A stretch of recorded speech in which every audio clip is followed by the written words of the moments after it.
పూర్తి స్థాయిలో ప్రభుత్వం ప్రతిపక్షం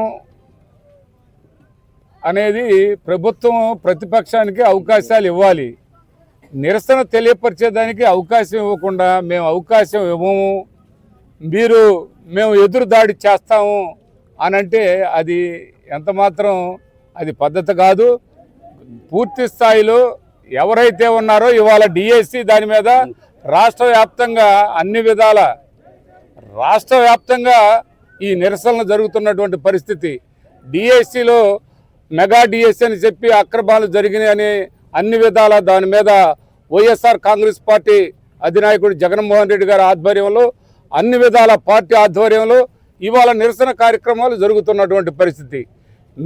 మీకు అవకాశం వచ్చినప్పుడు మీరు చేసుకోండి, ఎవరు కాదని లేదు. అంతేగాని ఇవాళ ఇక్కడ నిరసన జరుగుతుంటే జరగటానికి లేదు, మేము ఎదురుదాడి చేస్తామని అంటే ఎంత మాత్రం కరెక్ట్ కాదని ఈ సందర్భంగా తెలియపరచుకుంటూ, వినుకొండ నియోజకవర్గంలో కావాలని కొన్ని శక్తులు అన్ని విధాల రెచ్చగొట్టే కార్యక్రమాలు చేస్తున్నాయి. ఇది మంచి పద్ధతి కాదని మరొకసారి ఈ సందర్భంగా తెలియపరుస్తున్నాను. దుర్మార్గాల్ని చూసాం కానీ ప్రతిపక్షం అనే వాళ్ళ గొంతు నొక్కేసేదానికి ప్రయత్నం చేస్తుంటే ఇప్పుడే చూస్తున్నాం.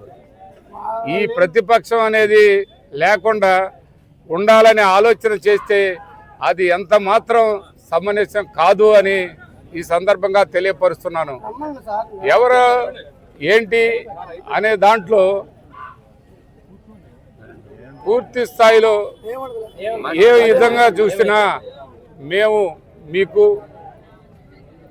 ఒక్కటే చెప్తున్నాం, ఎక్కడ కూడా భయపడాల్సిన అవసరం కానీ భయపడే పరిస్థితి కానీ ఉండదని, ఈ భయపెట్టాలని చూస్తే అది కరెక్ట్ కాదని, ఇక్కడ ఎవరు భయపడరని, ఈ ఊరికి ఆ ఊరు అంత దూరం, ఆ ఊరికి ఈ ఊరు అంతే దూరం, ఎక్కడ కూడా సందేహం లేదని ఈ సందర్భంగా తెలియపరుస్తున్నాం.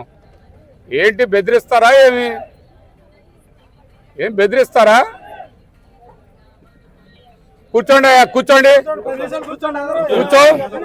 కూర్చో. ఏం చేస్తారు? కూర్చో. కావాలని పోలీసు వాళ్ళు ఈ స్టేజీని పీకేసుకొని మాకేం అభ్యంతరం లేదు, మేము ఏడే కూర్చుంటాం, కింద కూర్చుంటాం. ఏంటంట ఎందుకే స్టేజీని పీకేసుకోమనండి, ఏమైంది? కింద కూర్చుంటాం. ఏంటంట వచ్చి కొడతామంటే కొట్టమనండి.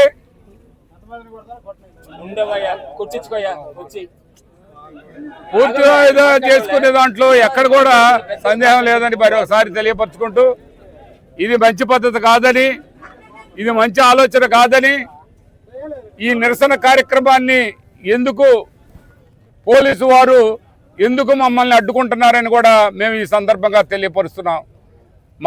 ఇక్కడ కాదు, ఇంకో చాట పలానా చాట అని చెప్పండి, అక్కడే చేస్తాం. నిన్న జిల్లా హెడ్ క్వార్టర్లో నిరసనలు చేశారు, దానికి ఎందుకు పర్మిషన్ ఇచ్చారు డిఎస్పీ గారు? ఇక్కడ ఎందుకు పర్మిషన్ లేదని మేము అడుగుతూ ఉన్నాం. ఆడిచ్చారు కదా. నిన్న నరసరావుపేటలో పల్నాడు జిల్లాలో జిల్లా హెడ్ క్వార్టర్లో అక్కడ ధర్నా చేశారు, అక్కడ ర్యాలీ, అక్కడ నిరసన చేశారు. అక్కడ ఉన్న పర్మిషన్ ఏంది, ఇక్కడ లేకపోవటం ఏంటి? ఇప్పుడు వాళ్ళందరూ వచ్చి మా మీద వస్తారంటే వచ్చి కొట్టమనండి. మేము వాళ్ళ కాడికి వెళ్ళలేదు కదా. వాళ్ళు కూడా కూర్చోమనండి, వాళ్ళు కూడా నిరసన తెలియపరచమనండి. వాళ్ళు దేనికి నిరసన తెలియపరుస్తారు, వాళ్ళు కూడా నిరసన తెలియపరచండి, మేము కాదంటలేదు. ఎప్పుడూ ఈ రోజులు ఇట్టనే ఉండవు, ఎప్పుడూ ఒకే విధంగా ఉండవు. తెల్లారిద్ది పొద్దుగొక్కిద్ది, అందరికీ ఉన్న సమస్యలేనని కూడా ఈ సందర్భంగా తెలియపరచుకుంటూ, మేముగా శాంతియుతంగా నిరసన చేయాలని వచ్చాము కానీ మేము ఎక్కడ కూడా రెచ్చగొట్టే విధానం కానీ రెచ్చగొట్టాల్సిన అవసరం కానీ అలాంటివి మాకు లేవని ఈ సందర్భంగా వాళ్ళందరికి కూడా మేము ఈ సందర్భంగా తెలియపరుస్తున్నాం. ఎక్కడ కూడా ఈ సంస్కృతి మంచిది కాదని చెప్తున్నాం. ఎంత చెప్పినా ఇదే. ఎందుకు ఏం చేసావని మీ ఊరు రానిరాని మేము ఇక్కడ రావడానికి వెళ్ళేదంటే ఎట్లా? అందరికీ ఉన్నది ఊరంటే అందరిదే. ఎందుకు ఈ విధంగా శాంతియుతంగా చేసుకునే దాన్ని గొడవలు చేసుకోవాల్సిన అవసరం ఏంటి? రేపొద్దున అందరం కూడా ముఖముఖాలు చూసుకోవాల్సిన అవసరం కూడా ఉంది. ఈ విధంగా పూర్తి స్థాయిలో ఈ అవకాశం అనేది అన్ని విధాల ఈ మంచి ఆలోచనలు చేసి మంచి విధానాలు చేయాలి, కానీ ఈ విధంగా కరెక్ట్ కాదని మరొకసారి ఈ సందర్భంగా తెలియపరుచుకుంటూ